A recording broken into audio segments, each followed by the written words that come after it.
이집트 한 번도 못 가봤는데 웬 뚱딴지가 되는 소리냐 이랬을 수도 있는데 의미를 우리가 같이 한번 돌아보도록 하겠습니다. 남유다는 자기 죄악으로 말미암아 하나님 앞에 눈밖에 나게 됩니다. 그래서 결과적으로는 이제 심판을 받아서 남유다가 완전히 하나님 앞에 망하는 지경으로 그렇게 가게 됩니다. 그래서 거기에 이제 더 이상 정말 너무나도 소망이 없는 그런 그 상황 가운데 남겨진 이스라엘 백성들이 처하게 됩니다. 그러면서 이들이 이제 바벨론에 의해서 자기들이 완전히 멸망을 당하게 되었으니 살아남은 자기들이라도 이제 또 살아가야 하는데 우리가 어떻게 살아가야 할 것인가에 대한 부분들을 고민을 하게 됩니다. 그러다가 이들이 애굽으로 가서 살아야겠다라고 하는 생각을 하게 됩니다. 그랬더니 하나님이 애굽으로는 절대로 가지 마라. 너희가 만약에 애굽으로 가게 되는 그런 그 일들이 있게 되면 너희에게 하나님의 심판이, 엄중한 심판이 있게 될 것이다. 그렇게 이제 말씀을 하시게 됩니다. 그러면 하나님께서는 왜 이스라엘 백성들이 망해서 또 나름은 살기 위해 가지고 애굽이라고 하는 그런 이제 선택지를 찾아서 가려고 하는데 하나님이 왜 그들을 가지 말라라고 그렇게 이야기를 하실까요? 애굽으로 가지 말라라고 하시는 하나님의 그 뜻의 첫 번째 그 현실적인 이유를 우리가 한번 돌아보기를 원합니다. 그 현실적인 이유가 뭐냐면 너희가 만약에 애굽으로 가게 되면 칼과 기근과 그리고 전염병 가운데 완전히 죽게 될 것이다. 멸망하게 될 것이다. 이렇게 말씀을 하시고 계십니다. 42장 22절 말씀인데요. 같이 한번 읽도록 하겠습니다. 너희가 가서 머물려고 하는 곳에서 칼과 기근과 전염병에 죽을 줄 분명히 알지니라. 하나님께서 이스라엘 백성들로 하여금 애굽으로 가지 말라라고 하시는 그 이유를 알려 그러면 이스라엘 백성들이 왜 애굽으로 가려고 하는지에 대한 이유를 알면 그 원인을 찾을 수가 있을 겁니다. 이스라엘 백성들이 애굽을 향해서 가려고 하는 그런 그 이유는 뭐냐면 바벨론에 대한 두려움 때문에 그렇습니다. 그들이 바벨론에 의해서 공격을 당하였고 예루살렘이 유대 땅이 초토화되어지는 그런 그 어려움들을 겪게 되니까 다시 또 혹이라도 이 바벨론에 의해 갖고 침공을 당하게 되면 우리가 이제 요 살아남은 자들조차도 다 죽임을 당하지 않겠나라고 하는 그런 그 두려운 마음들이 그의 그 마음 가운데 찾아오게 됩니다. 충분히 그들의 그런 그 두려움이 이해가 되는 것은 더 이상 그들의 그 고관들이 자신들을 지켜줄 수 있는 상황에 이르지를 못하는 겁니다. 많은 고관들이 바벨론에 의해서 죽임을 당하였고 심지어는 그들의 왕 시드기야의 경우에도 잡혀서 도망가다가 잡혀가지고 그 아들들이 시드기야에 보는 그 눈앞에서 목전에서 죽임을 당합니다. 칼로 아들들이 배임을 당함에도 불구하고 아무것도 할 수 없는 그 무기력한 왕을 백성들이 보고 있습니다. 그리고 또 백성들이 보는 가운데 이 시드기야는 양눈이 다 뽑혀지게 됩니다. 그리고는 이제 바벨론으로 끌려가게 되는 그런 그 상황들을 맞이하게 되죠. 그리고 또 좀 이렇게 유대 땅 가운데서 그나마 유력하다 싶을 괜찮은 사람들은 바벨론으로 다 끌려가게 됩니다. 그리고 정말 그 백성들 가운데 더 연약하고 가진 것 없고 부족한 사람들이 거기에 이제 남아서 살게 되는 상황을 맞이하게 됩니다. 그러니 자신들이 이제 더 이상 보호받을 데가 없게 된 이스라엘 백성들의 입장에서 누구라도 자기들을 좀 지켜줄 수 있는 그런 그 대상들이 있었으면 좋겠다라고 하는 그런 그 마음을 가지게 되죠. 그 두려움에서 이스라엘 백성들이 선택하게 된 자신들이 그 살 길, 살아야 할 곳이 애굽행이라는 겁니다. 이 두려움은 우리에게 보호 본능이라는 것을 일으키기도 하고요. 그리고 또 이 두려움은 우리 안에 있는 이 방어 기제를 작동하게 합니다. 그래서 우리가 알고 있는 모든 정보력을 동원해 가지고 이 두려움을 좀 피하고 싶도록 하는 갑자기 막 슈퍼컴퓨터가 머리에서 막 돌아가게 되는 상황이 발생을 하게 되는 거죠. 그렇게 이스라엘 백성들이 막 고민을 해보니 애굽으로 가는 것이 그나마 살 길이 되겠다라고 생각을 하게 되는 겁니다. 왜냐하면 그나마 이 바벨론과의 어떤 그런 대치적인 상황 가운데서 바벨론이 부담스러워하거나 두려워할 만한 대상은 이제 이 애굽 정도가 되어야 그래도 자기들이 보호받을 수 있겠다 이렇게 생각을 해서 그 두려움을 떨칠 수 있는 현실적인 방편으로 애굽행을 이제 이스라엘 백성들이 생각을 하는 겁니다. 그런데 하나님께서 뭐라고 말씀하시냐 하면 절대로 너희는 애굽으로 가지 마라라고 이야기하십니다. 너희가 만약에 이 바벨론을 피해 가지고 애굽으로 가게 되면 칼과 기근과 그리고 전염병이 너희 가운데서 끊어지지 않을 것이다. 이렇게 이제 하나님이 말씀을 하시면서 절대로 못 가도록 이스라엘 백성들을 만류하고 계시는 거죠.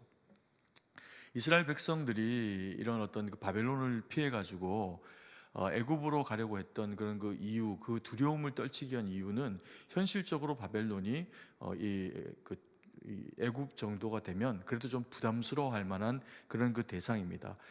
그런데 그리고 또 이제 이 그 애굽 땅에는 뭐 나일강을 통해 가지고 삼각주들이 발달돼 있고 먹거리가 해결될 수 있는 그런 그 너무나도 비옥한 땅이었기 때문에 뭐 이스라엘 백성만 아니라 바벨론과 세계 여러 그런 그 대상들이 이 애굽을 그 이후에도 침공하려고 하는 그런 그 모습들을 가지고 있는 것이 사실입니다. 이스라엘 백성들이 이제 바벨론을 피해 가지고 유대 땅으로 숨어들려고 옮기려고 할 때 하나님께서 이들로 하여금 절대로 이 애굽으로 내려가지 말라라고 하시는 그 현실적인 이유가 뭐냐 하면 이 이스라엘 백성들이 살고 있던 이 유대 땅을 바벨론이 점거를 하게 됩니다. 이제 강점을 하게 되는 그런 그 상황들이 발생을 하게 되죠. 그런데 이 바벨론의 그 뜻은 단순하게 이런 어떤 이 유대 땅을 차지하는 것이 그들의 그 목적이 아니었습니다. 이들이 유대 땅을 교두보로 해가지고 이걸 장악하고 난 이후에 그 다음에는 이제 애굽과 또 그리고 유럽을 그렇게 이제 장악할 그런 그 계획 뜻을 가지고 있었습니다. 그리고 이 바벨론이라고 하는 나라가 당시에 세계 이제 열강들 가운데서 가장 강력한 힘을 발휘하고 무력으로도 이제 대단한 그런 그 힘을 가지고 있었기 때문에 역사적인 어떤 힘의 기울기가 바벨론에게 이미 기울어져 버린 그런 그 상태였습니다. 그래서 바벨론이 유대 땅을 점령을 하고 난 이후에 잠깐 떠나갑니다. 애굽이 올라올 것 같으니까 잠깐 떠나가는데 그것은 애굽을 두려워해서 피한 것이 아니고 자신들의 어떤 그런 그 군사력을 재정비해 가지고 애굽을 2차로 다시 침공하기 위해 가지고 잠깐 이제 떠나가는 그런 그 모습을 보이게 됩니다. 그리고 이제 돌아와서 이제 유대를 거쳐 가지고 그리고 애굽으로 침공을 해 들어가게 되죠. 하나님이 그래서 이스라엘 백성들로 하여금 이 애굽을 가지 마라 그렇게 말씀을 하고 계시는 겁니다. 왜냐하면은 이들이 이제 만약에 이 유대 땅 가운데 남은 자들이 그대로 살아 있게 되면 바벨론의 입장에서는 이들이 이미 점령한 점령국의 그런 입장에서 이들은 뭐 한 2등 국민 혹은 3등 국민은 될 겁니다. 식민지가 될 거니까. 그러면 이미 점령한 유대 땅에 있는 백성들을 다시 와서 죽일 일이 없겠죠. 내 백성이니까. 그들에게서 조세도 받아야 되고 이런저런 이제 살아 있어서 유익하게 하기 위한 최소한의 그런 그 사람들만 거기에 살려서 남겨둔 그런 그 상황이기 때문에 바벨론의 입장에서는 이 남겨진 유대 사람들을 죽일 일이 없는 이야기입니다. 근데 만약에 이들이 바벨론이 두려워가지고 애굽을 향해가지고 나아가게 되면 입장은 달라집니다. 이들이 이제 다시금 애굽을 침공하기 위해서 유대 땅에 왔을 때 유대 땅이 비어 있는 겁니다. 그리고 이들이 어디로 간 거예요? 애굽 땅으로 가 있는 겁니다. 그러면 이 바벨론의 입장에서 이들은 배신자가 됩니다. 이 애굽 땅 가운데서 북쪽에 주로 많이 아마 거처를 정하고 있게 되었을 텐데 이러면 이제 그 고센 땅 이전에 가나안 땅을 가기 전에 이스라엘 백성들이 머물렀던 것처럼 이스라엘의 변방의 북쪽에 그렇게 머무르게 될 텐데 애굽이 침공해 들어오면서 가장 먼저 맞닥뜨리게 되는 것이 이제 피난 나온 이스라엘 백성들이 될 수가 있겠죠. 그러면 긍휼 없는 심판이 그들에게 임하게 될 거라는 겁니다. 그래서 잔혹한 학살이 너희들 가운데 있게 될 거다. 이러면서 절대로 애굽을 향해서 가지 말라라고 그렇게 말씀을 하시는 겁니다. 그러면서 만약에 이렇게 내가 이야기함에도 불구하고 너희가 애굽을 향해서 나간다면 너희에게 이 세 가지 재앙이 따르게 될 것이다. 칼과 기근과 그리고 전염병이 너희들 가운데 따르게 돼서 너희를 완전히 이제 멸망하게 할 것이다. 그렇게 하나님이 권면을 하시는 겁니다. 칼이 뭡니까? 칼은 그야말로 전쟁입니다. 바벨론의 그런 그 창과 칼과 그리고 전차들이 이스라엘 백성들의 목을 겨누고 찌르게 되겠죠. 그러면 죽음을 당할 수밖에 없다는 겁니다.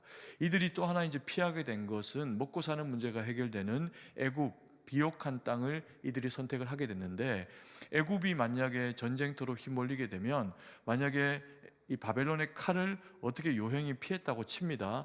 그러면 바벨론이 이 애굽을 초토화시키고 난 이후에 이들이 하는 일이 무엇이겠습니까? 기근을 만들어내는 겁니다. 고대 사회에 전쟁이 있게 되면 칼과 창으로 백성들을 죽입니다. 그리고는 그 점령되어진 땅이 다시금 이제 기력을 회복하지 못하도록 경제적으로 망하게 하기 위해 가지고 점령국이 하는 일이 뭐냐 하면 그 빼앗은 땅에다가 기름을 뿌리는 겁니다. 그리고 소금을 뿌리는 겁니다. 그러면 거기에 농사를 하면 한 몇 해 동안은 농사가 될 수 없는 상황이 발생을 하겠지요. 유대 땅도 그와 같은 상황이었을 겁니다. 그럼에도 불구하고 유대 땅이 하나님이 남아 있으라고 하신 이유는 뭐냐면, 유대 땅이 다 망가지고 거기도 이제 기근이 들고 이런 상황들이 되기도 하지만 사람들의 숫자가 많이 줄어버렸습니다. 그러면 그들이 개간해가지고 그래도 농사 짓고 살 수 있는 그런 그 땅들은 인구 대비 적절한 이제 그런 일들이 이루어질 수 있다는 거죠. 애굽이 이제 그와 같은 순번이 되어져 가지고 바벨론이 침공해서 칼과 창으로 그 백성들을 해하고, 그리고 거기다 땅을 이제 그렇게 해하고 나면 바벨론이 애굽으로 하여금 다시 무력과 또 경제력이 되살아나 가지고 자신들을 역으로 침공하거나 방어해내지 못하게 하도록 하기 위해서 땅을 많이 초토화시키는 겁니다. 그래서 그 애굽 땅도 뭐가 찾아올 수밖에 없다? 기근이 찾아올 수밖에 없는 그런 그 상황 가운데 놓이게 된다는 겁니다. 그리고 세 번째로 이 전염병이 창궐하게 된다라고 말씀을 하셨습니다. 이 현실적인 어려움은 전쟁으로 말미암아 땅에 이제 기근이 가득하고 사람들이 몸도 상하고 또 그리고 먹거리도 떨어지고 마음도 상하고 이렇게 되는 그런 그 일들이 벌어지고 나면 집단적으로 면역이 약해질 수밖에 없는 그런 그 상황 가운데 처하게 되겠죠. 그때 만약에 물 때문에라든지 뭐 이런저런 어떤 전염병이 생기게 되면 막아낼 수 있는 길이 없다는 거죠. 그래서 이스라엘 백성들이 애굽을 선택지로 해가지고 피난을 가려고 하는 것은 결코 이들에게 좋은 선택지가 되지 못한다는 겁니다. 그래서 하나님이 이들로 하여금 절대로 현실적인 이유에 의해서도 너희가 애굽으로 가지 말라라고 그렇게 말씀을 하고 계십니다. 그리고 두 번째로 애굽으로 가지 말아야 하는 이유는 이런 현실적인 이유 이외에도 하나님 편에서는 어쩌면 이게 더 중요할 수 있습니다. 하나님이 이스라엘 백성들로 하여금 애굽으로 가지 말아야 하는 그 이유를, 영적인 이유를 들어가지고 이들로 하여금 애굽으로 가지 마라라고 그렇게 말씀을 하십니다.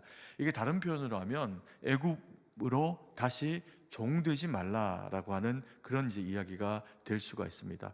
하나님 앞에서 현실적으로 이제 이런 어떤 어려움들 때문에도 그들이 애굽으로 가지 않아야 하지만 영적인 면에서도 하나님의 백성은 하나님을 의지하고 살아라는 거죠. 그래서 애굽을 향해서 나아가서 애굽의 종이 되지 말라는 겁니다. 그런데 이것은 단순히 이런 어떤 전쟁의 상황이 이렇게 벌어지고 났으니 단순히 예레미야에게 이 시점에 이스라엘 백성들에게만 이야기한 내용이 아닙니다. 이것은 이미 모세를 통해 가지고 하나님께서 이스라엘 백성들에게 이미 선포해 놓으신 그런 그 말씀 내용입니다. 그래서 너희는 다시는 절대로 애굽으로 돌아가지 말라. 무슨 얘기가요? 과거에 이스라엘 백성들이 종살이하고 노예로 잡혀 있었던 이스라엘과 유대인들이 처해 있던 그런 어떤 그 애굽과의 관계 가운데 다시금 그런 식으로 반복하지 마라, 되풀이하지 마라, 이것을 말씀을 하고 계시는 거죠. 신명기 17장 16절 말씀을 같이 한번 읽겠습니다. 그는 병마를 많이 두지 말 것이요 병마를 많이 얻으려고 그 백성을 애굽으로 돌아가게 하지 말 것이니 이는 여호와께서 너희에게 이르시기를 너희가 이후에는 그 길로 다시 돌아가지 말 것이라 하셨음이며. 하나님께서 이스라엘 백성들이 두렵기 때문에 다시 애굽으로 가지 마라라고 그렇게 말씀하시는 그 이유는 처음 하는 일이 아니라 말씀드린 것처럼 모세를 통해서 이스라엘 백성들을 광야에 모아놓고 이미 그들에게 선포해 준 내용입니다.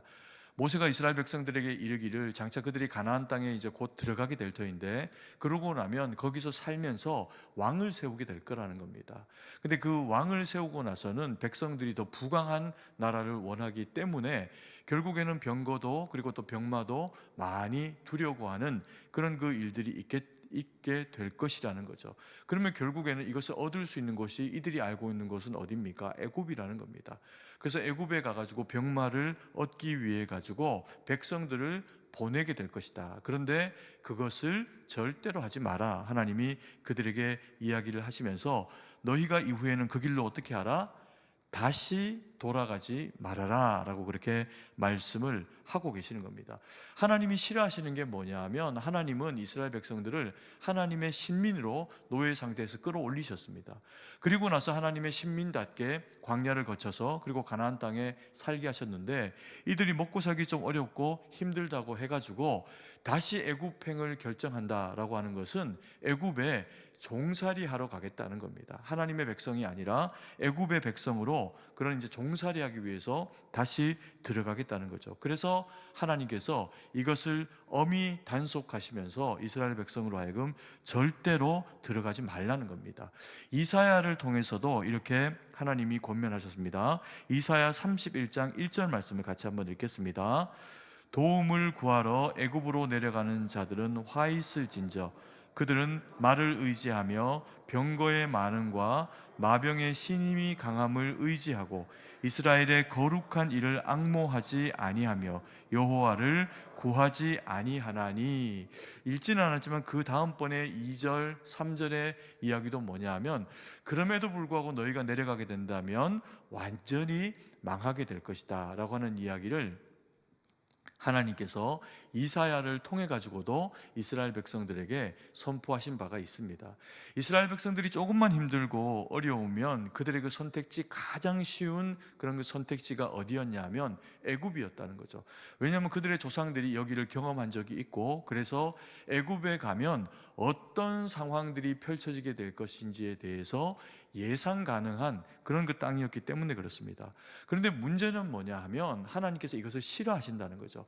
하나님이 이걸 왜 싫어하시냐 하면 약속의 땅은 하나님이 하나님 백성들에게 허락하신 땅이고 그 땅에서 살면서 때로 문제가 생기고 어려움이 있을 때는 여전히 어디에 살면서 그 땅에 살면서 문제를 해결하라는 겁니다. 그 땅에 살면서 문제를 해결하는 방식이 뭘까요? 농사 짓는 방식을 더 잘 배우고 물을 개간하고 뭐 필요하면 그렇게 할 수도 있습니다. 그런데 더 근본된 의미에서 이스라엘 백성들에게 하나님이 원하시는 것은 하나님의 말씀을 의지하고 그리고 또 하나님께로 돌아오라는 겁니다. 그래서 이사야서 31장 1절 말씀 다시 한번 띄워봐 주십시오. 그 끝자락에 보면 이스라엘의 거룩하신 일을 뭐하라? 앙모하라. 그리고 또 여호와를 어떻게 하라? 찾으라, 구하라, 이렇게 말씀을 하고 계시는 거죠. 하나님께 구하면 하나님께서 이들을 건지시고 살리시겠다라고 그렇게 약속을 하고 계시는 겁니다. 그런데 이스라엘 백성들의 불안과 두려움이 하나님을 선택하지 않으려고 하는 악하고 어리석은 습성을 작동시키고 있는 겁니다. 이걸 만약에 이제 우리식의 신약식의 관점으로 보면요, 고린도전서 7장 23절 말씀입니다. 같이 한번 읽겠습니다. 너희는 값으로 사신 것이니 사람들의 종이 되지 말라. 바울은 우리가 그리스도인이 되고 나면 더 이상 과거에 매달려 가지고 사람의 종이 되거나 과거 죄의 종의 상태로 다시금 전락되는 일을 금하라. 그 상태로 돌아가지 말아라. 그렇게 이야기를 하고 있습니다. 우리는 예수 그리스도의 그 십자가 보혈의 은혜로 말미암아 구속되어진 하나님의 백성이 되었다는 거죠. 그런데 문제가 있습니다. 우리가 이 땅을 살아가는 동안에 우리의 영적 신분이 하나님의 자녀가 되는 권세를 얻었음에도 불구하고 우리의 육은 여전히 어디에 살아갑니까? 죄악 세상, 바벨론과 같은 이 세상 가운데 살아간다는 겁니다. 여전히 무언가를 먹고 마시고 육체적인 필요를 우리가 필요로 하면서 여전히 이 땅 가운데 살아가다 보니 이 세상이 가지고 있는 어떤 영향력, 또 물질 이런 것들에 우리의 마음이 쉽게 빼앗길 수가 있다는 겁니다. 그래서 하나님의 백성이 되어가지고 하나님을 의지하고 살아야 되는데 옛 습성, 죄악을 선택하는 방식을 통해서 내 삶을 윤택하게 하는 것이 때로는 죄를 범하거나 때로는 어리석음 가운데 들어가더라도 그것이 더 윤택할 수 있다. 그러면 나는 그것을 선택할 수 있다. 우리로 하여금 그렇게 생각하도록 만들어버린다는 겁니다. 그래서 너희는 사람 의지하고 살지 마라. 사람의 종이 되지 말라. 인생이 가지고 있는 죄악 가운데 노출되지 말아라. 그렇게 말씀을 하고 계십니다. 그러면서 갈라디아서 5장 1절에 이렇게 이야기합니다. 같이 한번 읽습니다. 그리스도께서 우리를 자유롭게 하려고 자유를 주셨으니 그러므로 굳건하게 서서 다시는 종의 멍에를 매지 말라. 그리스도께서 우리를 자유하게 하시려고 뭘 주셨다고요? 자유를 주셨답니다. 우리가 하나님의 백성이 되어져 가지고 더 이상 죄와 그리고 세상 권세에 휘말려서 살아가지 않도록 하나님의 자녀됨의 그 권세를 우리 가운데 허락을 하셨으니 너희는 더 이상 죄가 너희를 얽어매려고 하는 그런 그 멍에를 매지 말라는 겁니다. 우리가 때로는 우리가 그리스도인 되었음에도 불구하고 세상의 어떤 그런 그 속삭임이나 혹은 과거에 우리가 일을 해결하려고 했던 손쉽게 해결하는 일의 방식들이 있었을 수 있습니다. 부모님을 의지하거나, 아이 때 그렇겠죠. 또 나이가 들어도 그럴 수 있습니다. 우리가 어떤 문제가 생기면 부모님을 통해 가지고 문제를 해결했으면 좋겠다. 이게 이제 쉬운 해결의 방식이 될 것이라고 생각을 하게 되기 때문에 여전히 나이가 들고 어른이 되어도 성숙하지 못하면 그런 상황 가운데 놓여 있을 수가 있다는 거죠. 그리고 또 때로는 죄와 타협하거나 어리석은 어떤 선택을 하면 더 쉽게 우리가 우리의 주머니를 부풀릴 수 있거나 먹거리를 채울 수 있는 그런 어떤 상황들이 있었다면 그것을 그때는 선택하고 살았더라도 지금 우리가 그리스도인이 되고 나서도 여전히 그런 그 죄에게 얽매이는 선택을 하면 이것은 하나님의 자유를 얻은 백성으로서의 하나님의 자녀됨의 모습에 그 자격에 걸맞지를 않는다는 겁니다. 그래서 이것을 너희는 벗어나야 된다. 그렇게 우리에게 말씀을 하고 계시는 거죠. 그러면서 우리는 역사를 통해서 배우기를 하나님이 우리에게 원하십니다. 이 예레미야의 이야기, 이스라엘 백성들의 이야기를 통해서 이 역사를 통해서 우리가 하나님이 무엇을 원하시는지를 찾고 배우기를 주님이 원하시는 겁니다. 과거의 역사는 우리에게 이야기를 겁니다.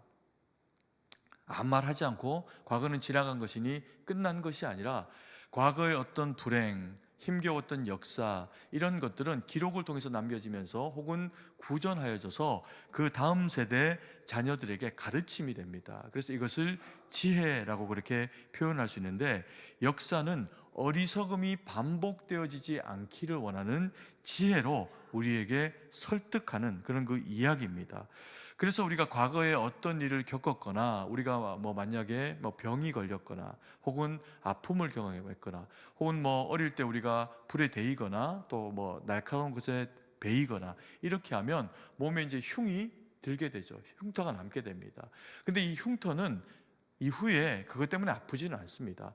그런데 이 흉터가 가지고 있는 작은 흉터가 가지고 있는 중요한 역할이 뭐냐 하면 이후에 또 우리가 혹이라도 그 뜨거운 것이나 날카로운 것에 또다시 베이거나 해서 더 큰 상처를 반복적으로 당하게 되는 어리석음을 경험하지 말도록 우리의 몸이나 마음 가운데 새겨져 있는 어떤 것일 수 있다는 겁니다. 그래서 우리로 하여금 과거의 어리석음과 과거의 죄 가운데로 돌아가서 심판 가운데 처하게 되는 그런 그 어리석음을 범하지 말라고 성경이 우리에게 그렇게 말씀을 하십니다.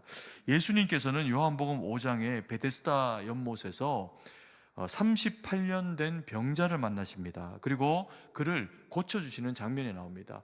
그를 안식일에 고쳐주시면서 일어나서 내 침상을 들고 가라 그러니까 이 사람이 침상을 들고 갑니다. 그랬더니 이스라엘 백성들이 그를 고발합니다.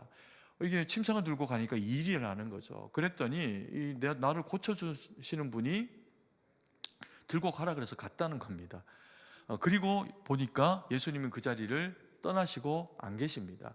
그리고 나서 이 38년 된 병자가 어디에서 예수님을 다시 만나냐면 성전에서 예수님을 다시 만납니다.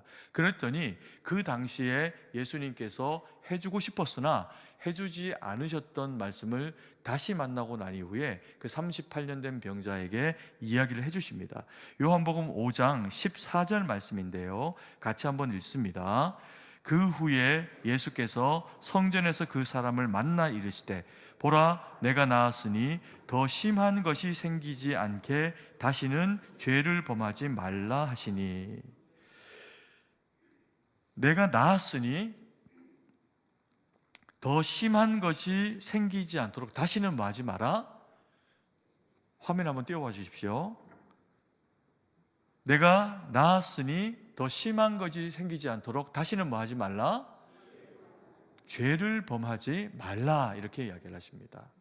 이게 어떤 의미일까요? 이 사람이 38년 된 병을 가지고 있습니다. 그 원인이 정확하게 무엇인지는 알 수 없습니다. 그런데 예수님의 권면의 내용으로 보면 죄 때문에 생긴 어떤 병일 수도 있습니다. 어떤 뭐 실수를 했거나 어떤 잘못을 했거나 그러면서 이제 뭐 사고가 나거나 다치거나 병이 들었을 수가 있겠죠. 아니면 자기 몸에 악한 죄가 되는 어떤 그런 그 습성들을 반복적으로 행하고, 만약에 이제 오늘날로 치면 뭐 술을 마시거나 아니면 담배를 너무 많이 피거나 몸에 해로운 어떤 이제 것들을 그렇게 해가지고 몸이 망가지게 되는 어떤 상황이 발생을 할 수 있게 되겠죠. 그런데 예수님 때문에 단번에 낫게 됩니다. 몸이 가뿐해지고 가벼워지는 은혜를 경험을 하게 된 거죠.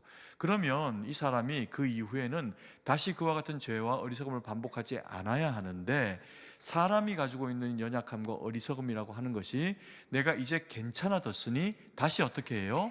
예전에 했던 나쁜 습성들을 반복할 수가 있다라는 겁니다. 술이 떡이 되고, 혹은 담배를 줄담배를 피고, 혹은 몸에 나쁜 어떤 일들을 반복적으로, 몸이 좀 이제 건강해졌으니 건강은 건강할 때 괴롭히는 거야 이렇게 생각을 하고 몸을 또다시 그렇게 이제 어리석게 아프게 만드는 일들을 할 수가 있다는 겁니다. 이것이 우리 사람들이 가지고 있는 그런 그 연약한 모습이라는 거죠. 그래서 성경은 우리에게 애굽으로 이스라엘 백성들이 돌아가면 안 되는 것처럼 너희가 어떻게 하라? 절대로 죄악과 어리석음 가운데 고난을 당하게 되는 어떤 일들이 있었던 그 즈음의 어리석음으로 너희가 반복해서 다시 돌아가지 말라는 겁니다. 왜요? 반복해서 똑같은 어리석음 가운데 나아가면 또다시 교훈을 받고 또다시 교훈을 하기 위해서 이와 같은 힘겹고 어려운 상황들이 발생할 수가 있다는 겁니다. 그래서 하나님의 백성이면 하나님의 백성답게 과거의 어리석음으로 돌아갈 일이 아니라 하나님을 의지하고 하나님의 말씀과 뜻 가운데 바로 서라는 거죠. 그래서 과거의 어리석음이 재앙이었던 것이 지금 현재의 어리석음을 답습해가지고 다시금 과거의 그 어려움을 재소환하게 만드는 그런 그 일들을 우리가 하는 것은 어리석은 일이라는 겁니다. 절대로 그렇게 하지 말라는 거죠. 그리고 하나님은 이스라엘 백성들에게 세 번째의 계획을 선포하십니다. 그러면 하나님이 애굽으로 가지 말라라고 말씀하시면서 이스라엘 백성들에게 주시는 그 계획은 무엇일까요? 두 가지의 계획인데요. 하나는 남겨진 자들이 여전히 어디서 살아야 합니까? 유대 땅 가운데 살아야 합니다. 멀찍이서 보니까 애굽 땅이 좋아 보인다고 그리로 갈 일이 아니라는 거죠. 왜요? 너희는 더 이상 애굽 백성이 아니라는 겁니다. 그러면서 너희가 이 땅 가운데 남아 살아야 한다, 이렇게 하나님이 말씀을 하고 계시는 거죠. 역대하 6장 24절 25절 말씀을 같이 한번 읽습니다. 만일 주의 백성 이스라엘이 주께 범죄하여 적국 앞에 패하게 되므로 주의 이름을 인정하고 주께로 돌아와서 이 성전에서 주께 빌며 간구하거든 주는 하늘에서 들으시고 주의 백성 이스라엘의 죄를 사하시고 그들과 그들의 조상들에게 주신 땅으로 돌아오게 하옵소서. 이게 어떤 내용이냐면요, 솔로몬이 하나님 앞에 성전을 지어 올려드리고 그리고 하나님 앞에 기도하는 내용입니다. 솔로몬이 얼마나 당시에 깨어 있었는지, 또 영적으로 지혜로웠는지 이후에 있게 될 이스라엘 백성들의 행보에 대해서 예상이 되는 겁니다. 어떤 행보가? 이들이 하나님 앞에 어리석게 행하고 심지어 악이 창궐해가지고 이 예루살렘 땅 그리고 유대 땅에 더 이상 살지 못하고 이방으로 쫓겨 가거나 붙잡혀가게 되는 어떤 상황들이 발생하는 일이 있을 것 같다는 거죠. 그런 일이 있게 되었을 때 이들로 하여금 이들의 그 신앙의 근본이 여기에 있음, 예루살렘 성전에 있음, 하나님이 그들에게 복 주시고 함께 하시는 분이다 라고 하는 것을 잊지 말도록 하셔서 예루살렘 성전을 향해서 기도하면, 회개하면 이들로 하여금 다시 어떻게 해달라? 돌아오게 해달라는 겁니다. 그래서 이스라엘 백성들이 이스라엘 백성답게 살아갈 수 있도록 하나님 조처해 주십시오, 그렇게 이미 기도로 이것을 간구하였다는 겁니다. 하나님께서 이스라엘 백성들에게 그래서 이 애굽으로 가지 말고 유대 땅을 떠나지 말라고 하시는 겁니다. 왜 떠나지 말라고 하셨을까요? 말씀드린 것처럼 남겨진 백성들의 수가 얼마 안 됩니다. 기근으로 초토화되었어도, 살기 힘들어졌던 땅이 되었어도 여전히 어떤 의미에서는 바벨론이 그들을 지켜줍니다. 그래서 하나님의 권세 안에 있는 바벨론이 지켜주니 너희는 여기서 목숨을 부지하고 살아가라는 겁니다. 그리고 너희가 이 땅에서 살아남아 주면 70년 후에 포로되어 돌아올 사람들이 남아있는 이들과 함께 연합해서 하나님의 나라를 다시금 이스라엘 땅 가운데 그렇게 세우게 될 것이라는 거죠. 그래서 하나님이 이 남은 유대인들에게 이 땅을 떠나가지 말고 여기에서 살아남아라, 이렇게 하나님의 계획을 그에게 들려주시는 겁니다.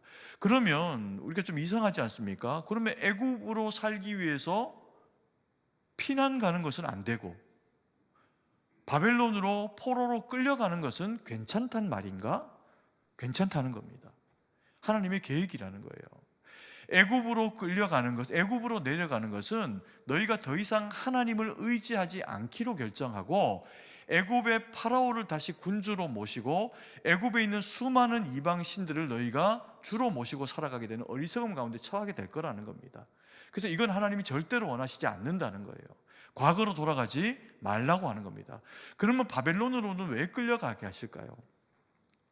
여호수아 24장 2절 말씀입니다. 그리고 2절 3절 말씀입니다. 같이 한번 읽습니다. 여호수아가 모든 백성에게 이르되 이스라엘의 하나님 여호와께서 이같이 말씀하시기를 옛적에 너희의 조상들 곧 아브라함의 아버지 나홀의 아버지 데라가 강 저쪽에서 거주하여 다른 신들을 섬겼으나 내가 너희의 조상 아브라함을 강 저쪽에서 이끌어내어 가나안 온 땅에 두루 행하게 하고 그의 씨를 번성하게 하려고 그에게 이삭을 주었으며. 이게 무슨 내용이냐 하면 여호수아가 이제 세상을 떠날 즈음이 다가오니까 이스라엘 백성들에게 권면하면서 그들에게 하나님만 붙잡고 살아가라, 이렇게 권면하고 있는 겁니다. 그래서 자신은 끝까지 하나님 붙잡고 살아갈 테니 너희들도 하나님을 선택하는 그 지각, 지혜 가운데 섰으면 좋겠다, 이런 권면을 여호수아가 이스라엘 백성들에게 마지막으로 그 설교로 이렇게 전하고 있는 그 내용 중에 한 대목입니다. 근데 이 기도의, 이 설교의 내용 중에 어떤 이야기가 있냐 하면 여호수아가 모든 백성에게 이르되 이스라엘의 하나님 여호와께서 이같이 말씀하시기를 옛적에 너희 조상들 곧 아브라함의 아버지 나홀의 아버지 데라가 어느 쪽에? 강 저쪽에 거주하면서 무엇을 섬겼으나? 다른 신들을 섬겼다는 겁니다. 원래 이스라엘 백성들이 가지고 있는 이 뿌리가 강 저쪽이라는 겁니다. 여호수아가 이야기하고 있는 이 강 저쪽은 어디를 이야기하는 겁니까? 갈대아를 이야기하는 겁니다. 바벨론을 이야기하는 거예요. 아수르를 이야기하는 겁니다. 너희가 원래부터 이 가나안 땅에 살았던 가나안 족속이 아니라 너희는 갈대아에서부터 이주하여 온 그런 대상들이라는 겁니다. 그래서 이들이 죄를 범했습니다. 죄는 우상 숭배와 백성들이 서로 간에 착취하고 이스라엘 백성이면서 이스라엘 백성답지 않은 악하고 어리석은 모습으로 이방보다도 더 악한 모습으로 이들이 살아가게 됐다는 겁니다. 그러니 하나님께서 이들을 어디다가 옮기셨어요? 아브라함이 나왔던 갈대아로 옮겨버리신 겁니다. 너희가 그렇게 원하는 우상을 가서 실컷 섬겨봐라. 너희가 이방인들처럼 살고자 하는 그 방식으로 실컷 한번 살아봐라. 그러면서 하나님이 포로되어 끌려가게 하셨던 곳이 뭐냐 하면 아브라함이 나왔던, 그들의 조상들이 나왔던 그 땅으로 다시 끌려가게 하신 겁니다. 그러면서 여기에서 이들이 어떻게 하나님을 붙잡고 믿음으로 살아내기 위해 가지고 몸부림치고 주님만 의지하고 살도록 이들에게 요구하신 겁니다.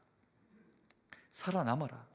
이방 땅 가가지고 이방에 휩쓸리지 말고 하나님 말씀 붙잡고 여호와 신앙하면서 그곳에서 살아남아라. 그래서 그들이 살아남으려고 몸부림을 칩니다. 어려워요. 우리가 너무나 잘 아는 다니엘과 세 친구들의 이야기, 믿음을 지키는 일이 목숨을 내어놓는 일입니다. 왕비여도 에스더의 이야기 보십시오. 목숨을 내어놓을 판입니다. 그럼에도 불구하고 이들이 믿음으로 바벨론의 삶을 지켜냅니다. 거기서 회당 짓고 거기에 모여가지고 예루살렘을 향해서 기도합니다. 그리고 그들은 노래합니다. 바벨론의 시냇가에 모여 앉아가지고 하나님이 우리를 다시금 돌아가게 해주신다면 노래합니다. 그리고 그들은 어디에서 아브라함이 걸어왔던 그 길로 끌려갔다가 아브라함이 걸어왔던 그 길을 따라가지고 비옥한 초승달 지역을 넘어서 다시금 가나안 땅, 유대 땅 가운데로 돌아오게 됩니다. 본인들의 시작이 어디였다고요? 갈대아였고, 본인들의 시작은 갈대아 민족을 통해 된 게 아니라 하나님의 말씀을 통해서 구별되어짐을 통해 가지고 이루어졌다라고 하는 것을 이스라엘 백성들이 하나님이 알기 원하셨던 겁니다. 그래서 그들을 다시금 바벨론으로 끌려가게 하시면서 너희는 내가 구별하여 세운 민족이라는 것을 알아야 한다. 그것을 이스라엘 백성들에게 주지시켜 주셨던 겁니다. 오늘 이 말씀의 핵심은 다른 거 아무것도 없습니다. 아무것도 딴 거 기억 안 나도 됩니다. 한 가지만 기억하면 되는데, 우리가 과거의 어리석음과 죄의 습성으로 어떻게 하지 마라? 돌아가지 말라는 겁니다. 이래가지고 어려움 당했고, 그때는 미숙해서 그랬습니다. 그때는 믿음이 좀 약해서 그랬습니다. 그때는 어리석고 하나님 몰라서 그랬습니다. 그래서 주어지는 어떤 상황 가운데서 우리가 엄청난 고난과 고통을 겪으면서 믿음이 생겼고, 더 지혜롭고 더 바람직하게 하나님이 원하시는 뜻이 무엇인지를 깨달았으면 깨달은 바 되어진 그 백성답게 살아가 달라는 겁니다. 이게 이 말씀을 기록하여 우리에게 남기시면서, 우리 그리스도인들이 애굽을 갈 일이 있습니까? 이집트로 갈 일이 없죠. 그럼 우리는 어디로 돌아가지 말라는 겁니까? 죄의 습성, 죄의 어리석음 가운데 빠져 살았던 옛사람의 모습과 같이 살지 말라는 겁니다. 오직 주의 기쁨이 되는 말씀하시는 하나님 앞에 자기의 마음을 드리고, 그 마음에 주님이 말씀을 심어주시면 현실의 삶이 탁하고 곤고하고 힘들어도 예배 중에 주님이 내가 너와 함께하겠다 말씀하시면 믿고 붙잡으라는 겁니다.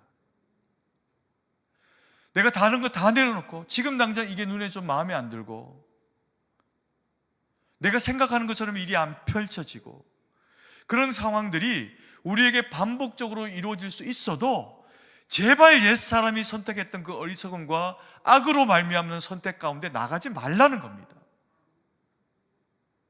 그리스도인이면 그리스도인다워라. 내가 너와 함께 할게. 그래서 예수님이 우리 가운데 오실 때 자기의 이름을 임마누엘이라고 하고 오셨어요. 하나님이 우리와 함께 하신다. 그걸 믿으라는 겁니다. 때로 병들고, 때로 아프고, 때로 힘들고 어려운 일이 있을 때 먼저 하나님 붙잡으라는 거죠. 그러면 그래서 하나님이 사람 붙이실 때가 있습니다.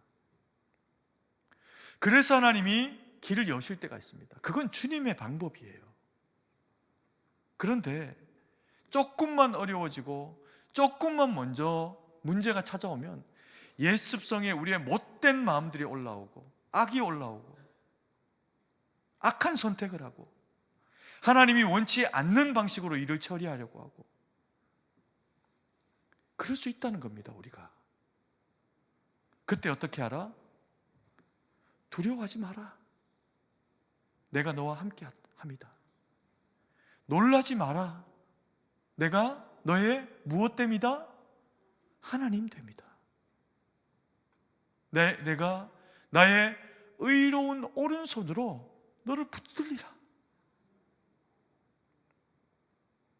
그 주님 붙잡고 살아내서 사람 보기 좀 연약해 보일 수 있습니다. 사람 보기 좀 미련해 보일 수 있습니다.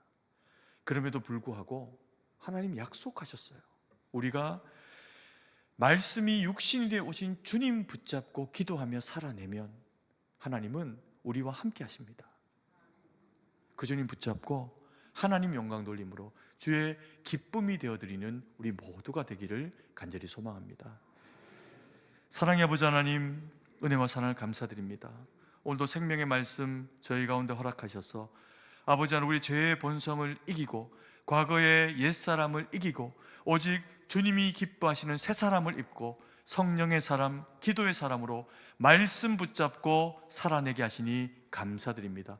그 능력, 그 힘이 주님으로 말미암아 우리에게 넘쳐나게 하셔서 세상 살아갈 때 주님과 동행하며 우리와 동행하시는 하나님의 그 능력을 맛보아라. 하나님 영광 돌리는 저희 모두가 될 수 있도록 어떤 두려움과 어떤 현실과 어떤 문제 가운데도 옛사람을 버리고 오직 새 사람을 입고 주님 앞에 바로 서서 하나님 영광 돌리는 저희가 될 수 있도록 은혜를 베풀어 주시옵소서. 주님께 모든 것을 의지하고 감사드리며 살아계신 주 예수님 이름으로 기도드립니다. 아멘.